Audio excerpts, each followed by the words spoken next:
Goeiemôre, dit is Sondag die 22ste Junie. Baie welkom by NG Gemeente Skotbere. Mag jy vanoggend ook saam met ons God se nabyheid en sy teenwoordigheid beleef.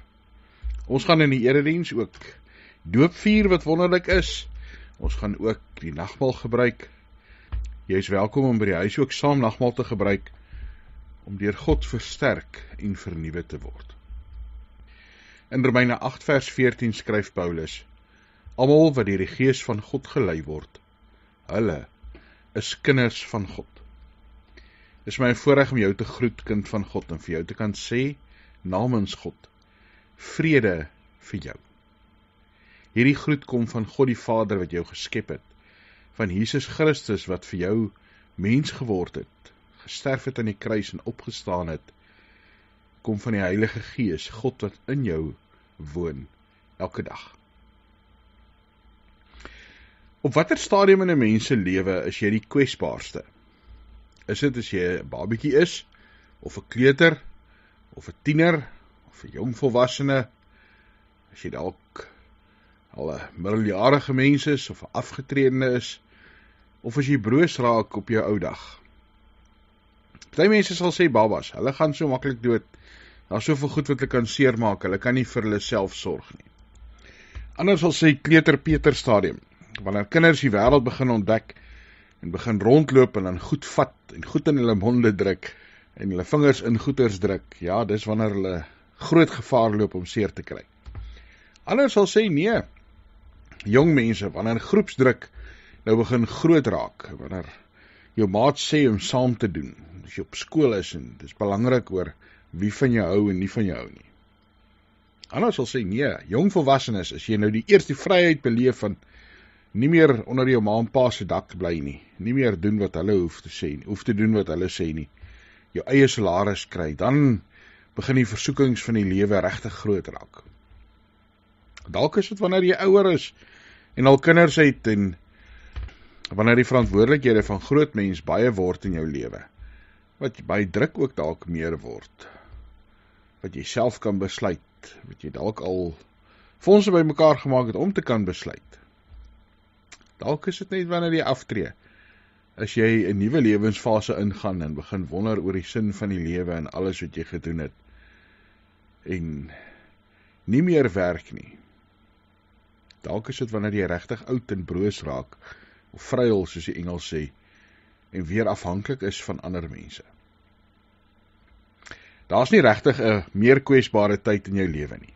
Wat ons wel weet is dat almal van ons is enige tyd van die lewe onbestand deur Jesus Christus en sy betrokkenheid in ons lewens. Wanneer kan ons die beste weerstand bied? Ek dink die lekkerste weerstand bied tyd is wanneer jy baba en 'n kleuter is, as jou ma en pa dit namens jou doen. Daarna is jy redelik op jou eie. Ons kan teen God nie weerstand bied nie. Wonderlike is, met God se krag kan ons teen die wêreld weerstand bied. Vanoggend gaan ons in Lukas 8 sien dat mense onbestand is teen God se betrokkenheid in hulle lewe. Voordat ons lees, kom ons sluit die oë. Here, dankie dat ons kan saam wees en weet dat U by ons is, dat ons kan saam bid en stil word rondom U woord. Wil U deur die Gees dit vir ons oopmaak? Here, dat ons dit verstaan, dat ons dit deel maak van ons lewens. Ja, Here, dat ons gehoorsaam aan U sal lewe. Spreek, Here, U kinders luister. Amen. Lukas 8 vers 26. Bevryding van 'n besetene. Hierna het hulle verder gevaar na die land van die Geraseners, wat oorkant Galilea geleë is. Toe Jesus aan wal stap, het 'n man in die mag van demone hom uit die dorp tegemoet gegaan. Hy het al vir 'n hele ruk nie meer klere gedra nie, en ook nie in sy huis gebly nie, maar tussen rotsgrafte. Toe hy Jesus sien, skreeu hy uit, en hy het voor hom neergeval met 'n harde stem: Los my, Jesus, Seun van God die Allerhoogste, ek smeek U, moet my nie pynig nie. Want Jesus was op die punt om die onrein gees wat hom al baie kere beetgepak het, te beveel om uit die man uit te gaan. Hulle het hom voortdurend met hand en voetboeie geboei om hom in bedwang te hou, maar hy het die boeie uitmekaar geruk en is deur die demoon na verlate plekke gedryf. Jesus het hom gevra: Wat is jou naam? Legioen, het hy geantwoord, want baie demone het in hom ingevaar. Hulle het Jesus gesmeek om hulle nie na die onpeilbare diepte te laat weggaan nie. Daar het 'n taamlike groot trop varke teen die berghang gewy. Hulle het hom gesmeek om hulle toe te laat om in die varke in te vaar, en hy het hulle dit toegelaat. Die demone het uit die man uitgegaan en die varke ingevaar. Die trop het op loop gesit teen die helling af, die see in en het versuip. Toe die wagters dit sien, het hulle op die vlug geslaan in die dorp en op die platteland gaan vertel. Die mense het gaan kyk wat gebeur het, en toe hulle by Jesus kom, vind hulle die man uit wie die demone uitgegaan het, waar hy by Jesus se voete sit, met klere aan, by sy volle verstand, en hulle het bang geword. Diegene wat het gesien het vir hulle vertel hoe die besetene gered is. Toe het al die inwoners van die omgewing van Gerasa Jesus versoek om van hulle af weg te gaan, omdat hulle deur groot angs oorval is. Hy het toe in die boot geklim en teruggekeer. Die man uit wie die demone uitgegaan het Jesus gesmeek om by hom te kom bly. Maar hy het hom weggestuur en gesê, gaan terug na jou huis, vertel daar wat God alles vir jou gedoen het. Hy het toe weggegaan en dwars deur die dorp bekend gemaak wat Jesus vir hom gedoen het. Nogal 'n vreemde storie wat ons in Lukas 8 lees. En hier leer ons dat niks en niemand bestand is teen Jesus se betrokkenheid nie. Ja, nie eers 'n mens wat kettinge kan breek en boeie uitmekaar uitruk is bestand teen Jesus nie. Selfs nie demone nie, nie eers 'n legioen demone nie, 6000. Hulle is nie bestand teen Jesus nie. Ja, 'n storie waar 'n mal man op Jesus afstorm, tussen varke en tussen grafte. Klink amper soos 'n Stephen King boek of film. Is hier waar Jesus wys dat hy magtig is, dat hy almagtig is. In die boek The Catcher in the Rye sê Holden Caulfield, hy sê, I like Jesus, but not for the men that's with him. Take the disciples for instance. They were all right after Jesus was dead, but while he was alive, they were about as much use to him as a hole in the head. They kept letting him down. I like the guy in the Bible, next best to Jesus is the lunatic that lived in the tombs and cut himself with stones. Iemand wat so die mekaar was soos Holden, sal seker tuis voel by hierdie besetene van Gesara. Maar Jesus bring vrede. Ons hoef nie in oorlog met onsself te wees nie, ons hoef nie in oorlog met ander mense te leef nie. Ons hoef nie in oorlog selfs met Satan te leef nie, want Jesus is ons krag, ons vrede, is die een wat vir ons hoop bring. Hierdie verhaal speel af tussen varke, tussen grafte in 'n heidense gebied, alles wat vir Jode erg onrein is, wat hulle bang sou maak, wat hulle bekommerd sou maak dat hulle daar is, dat hulle onrein word. Maar Jesus bring rustigheid en vrede vir sy disippels, vir die mense om hom. Hy kom wys dat hy altyd by ons betrokke is. Dat hy vir ons vrede gee, dat deur hom vrede kom. Mense wonder sommer hoekom die varke die demone gekry het, en die demone in hulle is en dood gegaan het. Dit was vir Jesus belangrik om vir hierdie man te wys dat hy vry is. Dat die demone uit hom uit is. Dat die res van die dorp het ook sou sien, dat hierdie demone gaan nie terugkom na die man toe nie. Hulle is nou regtig weg. Daarom sal hulle in die varke in. Sommige van interessantheid is die enigste plek in die Bybel waar demone nie in mense voorkom nie.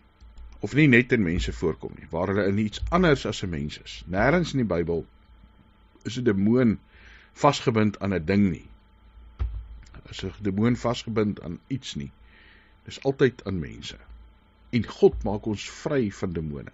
Daarom hoef ons nie vir Satan te vrees nie, solank as wat ons in Jesus Christus vashou.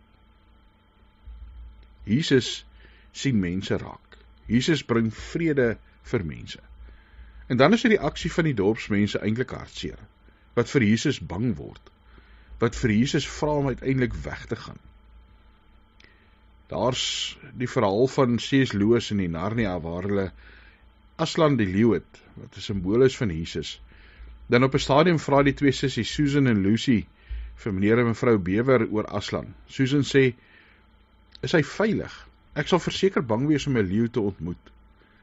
En dan sê mevrou Bewer, jy sal beslis bang wees.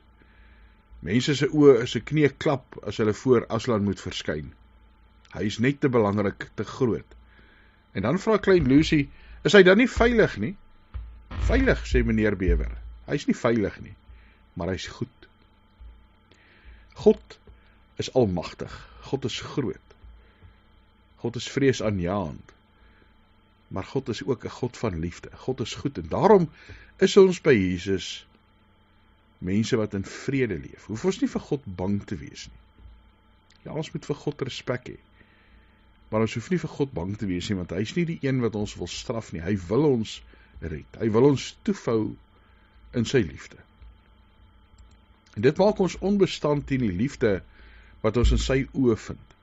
Carl Michelson vertel die verhaal, hy het met sy jongseun gespeel en op die grasperk, het hulle so 'n bietjie gestoei en per ongeluk stamp hy hom toe nogal hard met sy elmboog teen die oog.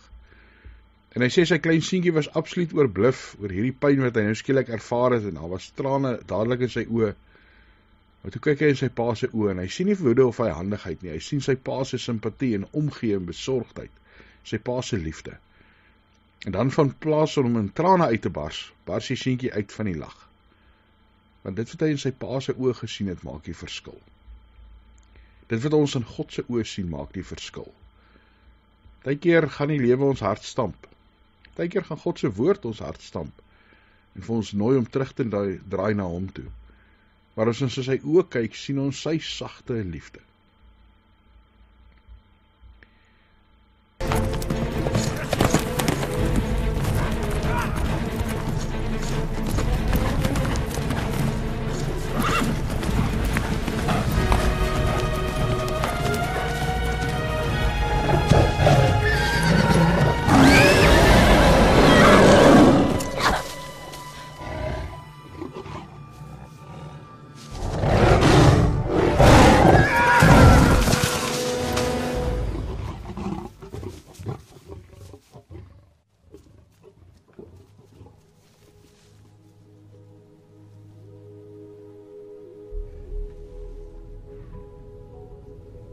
Aslan.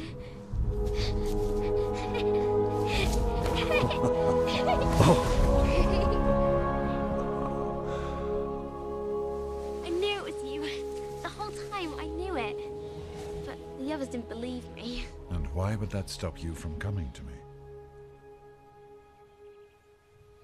I'm sorry. I was too scared to come alone. Why wouldn't you show yourself? Why couldn't you come roaring in and save us like last time? Things never happen the same way twice, dear one.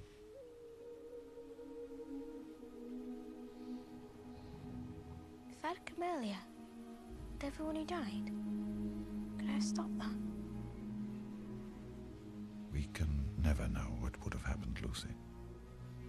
But what will happen is another matter entirely. And you'll help? Of course. As will you. Oh, I wish I was braver. If you were any braver, you'd be a lioness. Now, I think your friends have slept long enough, don't you? Ons moet vir Jesus volg. In die chaos van die wêreld volg ons vir Jesus. Ja, ons moet nie die wêreld volg nie. Ons moet agter Jesus aanloop en leef soos wat hy loop.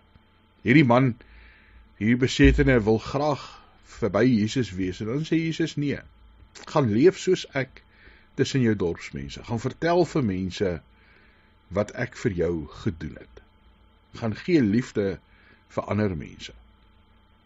Partykeer raak ons te afhanklik van mense.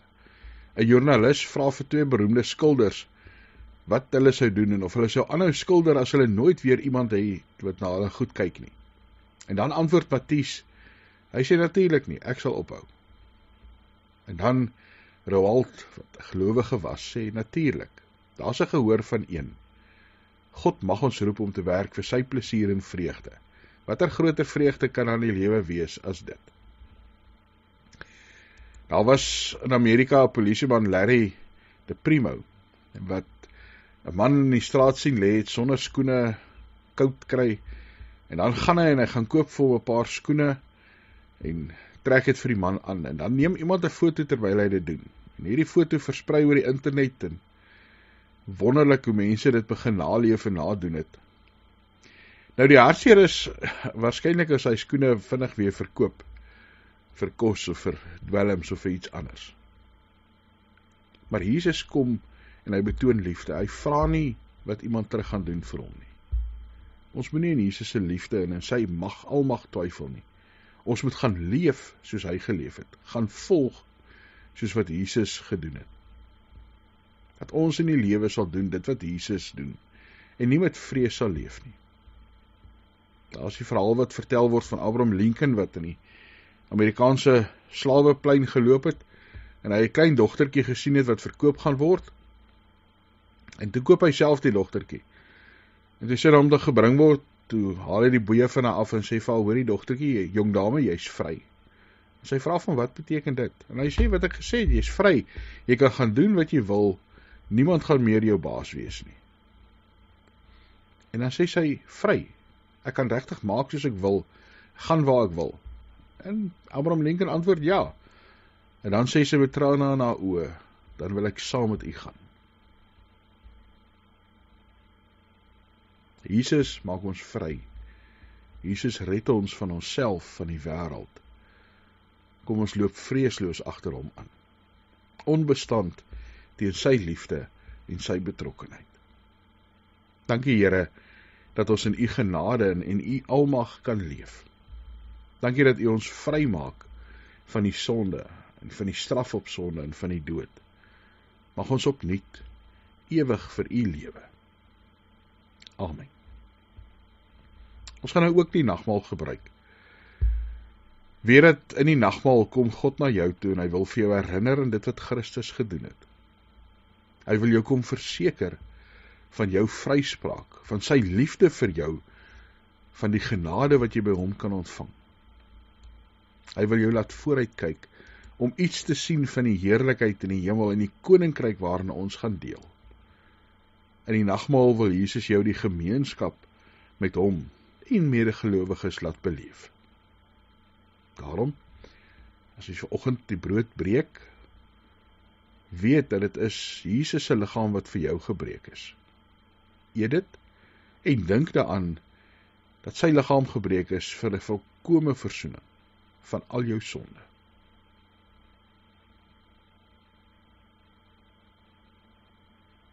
As ons vanoggend die wyn drink, dan is dit vir ons 'n herinnering aan Jesus se liggaam.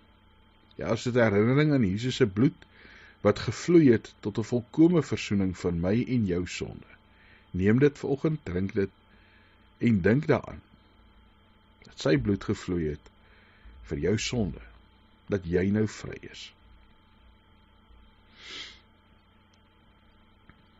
Here, u is die Almagtige, die skepper van hemel en aarde. U is die een wat mens geword het, wat aan die kruis gesterf het en ons sonde op u geneem het, wat die dood oorwin het, wat vir ons hoop en vrede en krag gee. Here, mag ons hele lewe in u hande stel.